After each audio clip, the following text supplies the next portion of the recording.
Dulu apa yang kita patut nak tahu pasal produk Shangho dengan lebih lanjut ke macam mana ke kan. Okey, hari ni saya nak cerita pasal Lactoberry lah, sebab Lactoberry ni memang produk yang salah satu produk yang memang sentiasa ada kat dalam rumah saya. Okey, tengok jam dulu, takut cakap terlama. Okey, salah satu produk yang memang ada dekat dalam rumah saya ialah memang Lactoberry. Okey, Lactoberry kalau semua orang tahu dia adalah sejenis probiotik.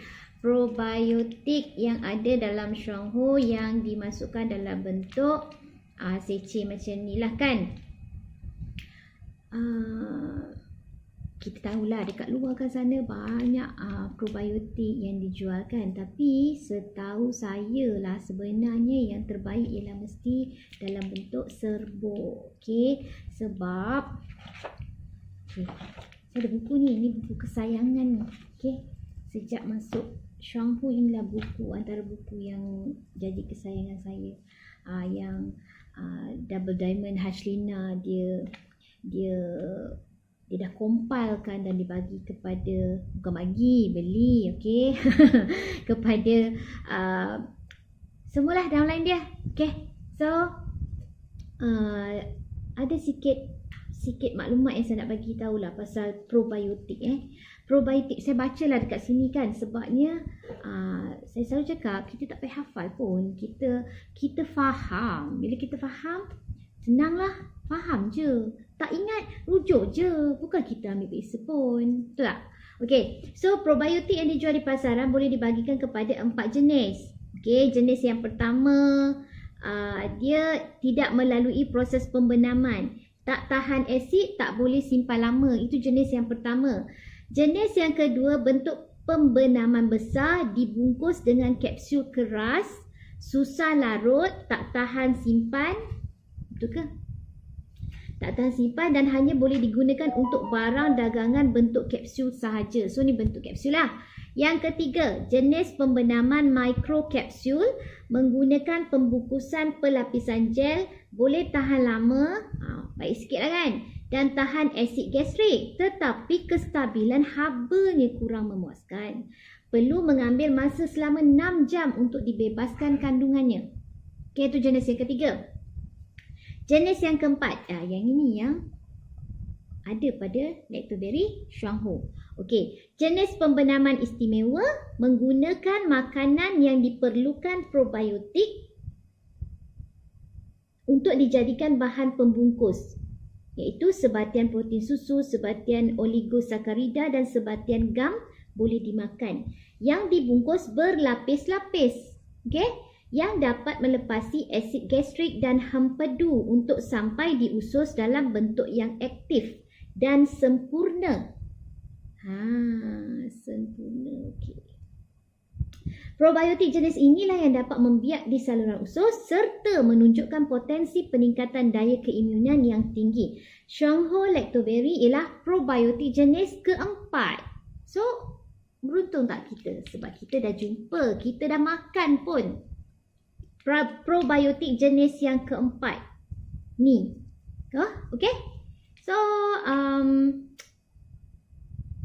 apa ciri-ciri yang ada pada Lactoberry Shangho? Lactoberry Shangho dalam setiap satu sachet ni ada 2 bilion probiotik. Okey, ada sekali dengan prebiotik dalam bentuk isomalt. Isomalt tu ialah sejenis fiber yang bukan gula. Dia memang rasa dia manis tapi dia bukan gula. Jadi pesakit yang ada masalah kencing manis tak perlu risau langsung untuk makan Lactoberry. Okey, sebab sepanjang saya keluarga makan pun, saya ada family yang ada diabetes. Ayah saya sendiri pun diabetes. Family saya ramailah diabetes tapi tidak ada isu langsung. Kami semua makan tanpa rasa was-was. Okey? Lagi kebaikan ataupun kita boleh katakan sebagai keistimewaan. Okey. Shangho Lactoberry ni dalam bentuk serbuk. Kita tahu maknanya dia adalah jenis yang keempat tadi yang bukan dalam bentuk kapsul, bukan juga dalam bentuk cecair. Dia dibungkus, bakteria baik itu sendiri dibungkus dengan berbilang-bilang lapisan. Okey, untuk menjaga kualiti probiotik tersebut. Okey, probiotik tu ialah makhluk halus makhluk halus, bukan jin bukan jin tapi bukan jin. Maksud makhluk halus tu ialah dia mikroorganisma. Mikro tu maksudnya seni, halus. Cuma kalau bakteria dia tidaklah sehalus seseni virus. Kalau virus tu kita kena tengok dengan mikroskop elektron. Baru kita boleh nampak virus tu. Kalau bakteria ni dia ada macam-macam bakteria. Dan kita kena tahulah dalam badan manusia kalau nak sihat kena ada komposisi kena ada satu community bakteria baik dan juga bakteria jahat. Maknanya kita bukan nak pergi bunuh bakteria jahat tu, tapi kita perlu tambahkan bakteria baik dalam badan supaya badan kita dimonopoli oleh 85% bakteria baik dan 15% bakteria yang jahat. So, bila badan kita penuh dengan bakteria baik, maka usus kita itu akan menjadi muda. Okey, muda, saya selalu cakap muda tu maksudnya tak berpenyakit. Sebab dalam badan manusia juga, imun sistem manusia tu 70% daripada sistem imun manusia ada dekat dalam saluran gastrousus. Saluran gastrousus tu maksud dia dari kita punya mulut sampai ke dubur. Okey, melalui kita punya saluran makan, betul perut, lepas tu usus kecil, usus besar, and then kita keluarkan najis lah melalui dubur kita kan. So penting tak bakteria baik ni? Sangat-sangat penting. Sebab kalau ikutkan pemenang hadiah Nobel, okay, nama dia Elie Mechnikov, okay, dalam teori kelanjutan usia, dia berpendapat bakteria baik ialah bersamaan dengan bakteria yang melanjutkan usia. Jadi kalau kita tengok orang muda yang dia muda tapi dia kelihatan tua, okey, sebenarnya bakteria baik dalam badan dia sangat-sangat sedikit. Yang banyak tu yang jahat. Kan? Nak pendek pun agak susah kadang-kadang bila nak cerita tentang sesuatu produk ni. Sebab kita ada info tentang keperluan kita makan sesuatu. Jadi kadang-kadang saya cerita pasal produk tapi saya termasuk balik cerita pasal maklumat tentang produk tu. So tak apalah, kita belajar hari ni apa itu probiotik, apa itu keistimewaan lactoberry Shuanghu sebagai probiotik. Okey, sebagai probiotik dan juga prebiotik.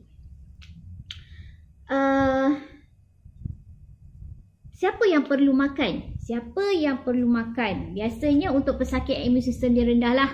Okey, kanak-kanak yang cerewet makan, dia sebenarnya bukan dia cerewet tau. Dia sebab dia punya usus tak sihat. Jadi dia nampak satu makanan tu dia rasa dia tak berselera untuk makan, dan itu sebenarnya satu habit yang, satu sikap yang tak normal. Kita sebagai ibu bapa, kita kena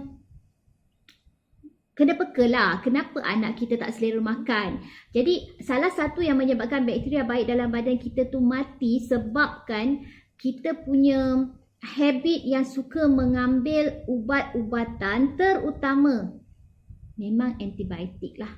Okey, antibiotik akan menyebabkan kita jadi sembelit. Sebab antibiotik dia anti kepada bakteria. Maksudnya termasuklah bakteria yang baik ni tadi. Jadi bakteria jahat pun dia sapu, bakteria baik pun kena sapu juga. So menyebabkan bakteria baik dalam badan kita ni mati. Bila mati, berlakulah macam-macam keburukan dalam badan. Sebab Allah jadikan manusia sebenarnya memerlukan Saluran usus, ni saya baca. Saluran usus manusia dihuni oleh ratusan jenis bakteria yang berjumlah lebih 100 trilion bilangannya. Antaranya termasuklah bakteria baik yang berfaedah kepada kesihatan dan juga bakteria tidak baik.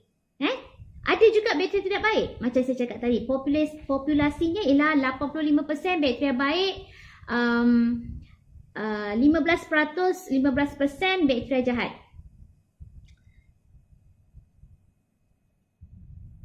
Okey, bakteria baik boleh menimbulkan penyakit kepada badan kalau dia yang conquer badan. Tapi kalau bakteria baik yang saya cakap tadi, bakteria yang tidak baik boleh menimbulkan penyakit kepada badan. Tapi kalau bakteria baik itu sangat-sangat banyak dalam badan, insya-Allah kita tak akan sakit.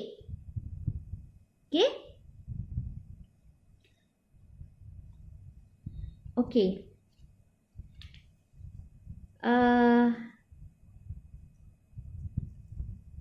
Apa kelebihan lactoberry Shuanghu lagi? Boleh tahan asid gastrik, boleh disimpan lebih lama. Selepas melepasi asid gastrik dan empedu, ia masih kekal aktif serta tidak terjejas dan seterusnya dibebaskan dalam saluran usus bagi mencapai kesan peningkatan daya imun.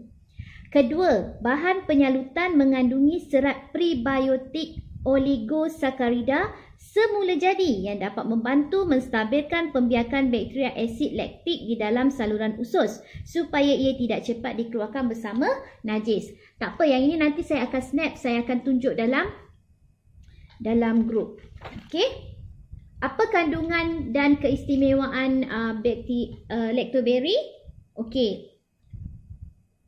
Senang cerita, memang untuk kesihatan usus lah. Okay. Yang dia punya details dia tu saya dah selalu share dalam grup. Tapi kita kena kenal pasti jugalah, tahulah apa sebenarnya bakteria baik yang digunakan dalam lactoberry, iaitu Bifidobacterium lactis dan satu lagi Bifidobacterium longum.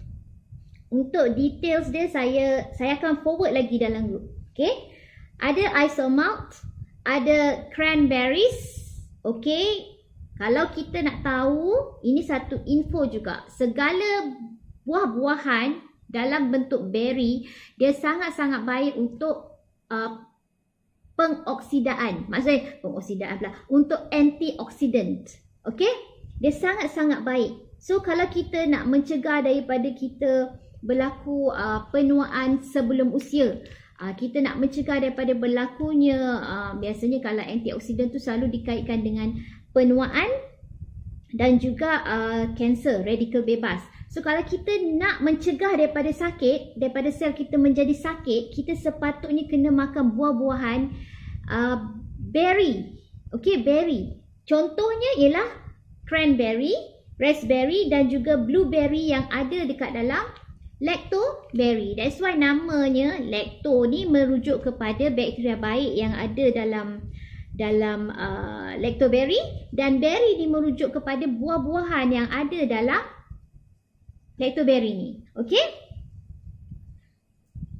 Siapa yang perlu menambahkan bilangan probiotik? Sebenarnya semua orang. Semua orang kena makan dan sentiasa menambah probiotik dalam badan. Terutamanya, okey, untuk bayi ataupun orang dewasa yang mengalami cirit-birit atau sembelit. Maksud kat sini usus tak sihat lah. Okey, kanak-kanak yang jenis memilih makanan. Okey, macam saya dah sebut tadi, orang yang mudah menghadapi masalah mulut berbau, sebabnya bila kita punya saluran gastro-usus tu tak sihat, of course lah nafas kita akan berbau, dan saya rasa kebanyakan orang menghadapi masalah ni. So itu tanda yang paling jelas lah di mana memang kita ada masalah tak cukup probiotik dalam badan. Orang yang suka makan makanan berlemak dan berkalori tinggi tetapi rendah serat. So isu kalori ni sebenarnya kita tak usahlah nak risau sangat nak kira berapa kalori kita yang ambil daripada makanan tu. Sebenarnya kita kena fikirkan nutrisi apa yang bila kita makan, apa kita punya makanan tu berkhasiat, bernutrisi ataupun tidak. Okey, itu yang lagi penting berbanding kita fikirkan pasal kalori. Okey? Dan pastikan makanan kita tu bukan jenis yang rendah serat. Rendah serat maknanya kita punya usus akan terbeban. So kita kena pastikan lah kita banyak makan buah, banyak makan sayur. Okay? Siapa-siapa yang mengambil antibiotik untuk jangka masa panjang, sikit-sikit ambil antibiotik ataupun sentiasa keep on antibiotik, ada ke? Kot lah, ada, saya pun tak tahulah kan. Tapi masa saya dulu tengah treatment kemo tu, yang diberi kepada saya memanglah antibiotik. Sikit-sikit antibiotik. Antibiotik dos tinggi, okay? So, memang sangat-sangat perlulah kan? Untuk orang yang sakit, yang imun sistem dia rendah, atau imun sistem yang tinggi pun, dia perlu makan, perlu tambahkan bakteria baik dalam badan setiap hari, sekurang-kurangnya 2-3 seceh ataupun at least lah 1 seceh lah kan. Jangan tak ambil langsung. Orang tua, okay, for sure lah orang tua, sebab bila kita saya kat mana saya ada share, sebenarnya usus kita ni, umur usus kita ni bersamaan dengan umur fizikal tau. So kalau kalau kita tahu umur fizikal kita dah tua, biasanya umur usus pun ikut tua. Tapi masalah sekarang ialah umur fizikal muda tapi umur usus tu tua. Jadi kat situ faham-faham lah kan. Sepatutnya kena buat apa? Nak memudakan usus yang tua sebelum masa tu, kita kena banyakkan bakteria baik dalam badan. Okey, lactoberry. Kalau cerita pasal lactoberry lagi, dalam satu kotak ada 30 seceh berbentuk serbuk. Okey. Saya akan makan bila-bila masa saya nak makan. Saya akan makan bila-bila masa saya nak makan. Saya at least, macam saya cakap tadi, 2-3 seceh sehari ataupun minimum 1 seceh. Okay, kalau dalam keadaan yang sangat-sangat memerlukan, makanlah paling sikit pun 10. Banyak lagi baik. Dan sebenarnya ada yang makan sampai 5 kotak sehari pun ada. Kerana keadaan tu memerlukan untuk dia makan sebanyak itu. Bukan saja-saja nak makan. Bukan saja-saja nak suruh makan banyak. Kita makan bila ada keperluan yang sangat memerlukan untuk bantu badan kita, kita kena tolonglah. Okey? Okey? Harap fahamlah kenapa kadang-kadang saya suka cakap, okey, ni makan satu hari 1 kotak. Makan satu hari 10 seceh. Makan satu hari 15 seceh. Ada sebab dia. Sebab saya nak badan tu dibantu dengan dos yang cukup. Kalau cukup lah kan kita punya manpower dalam badan, sama juga macam kita makan lazy, insya-Allah keadaan kita akan semakin baik. Okey? Sebab kita kena buat usaha kita biar realistik. Jangan kita berharap pada sesuatu yang kita sendiri pun usaha main-main dan kita mengharapkan kejayaan yang cemerlang. Tak boleh lah macam tu. Okey? Okey, saya tunjuk sikit lah. Macam inilah rupa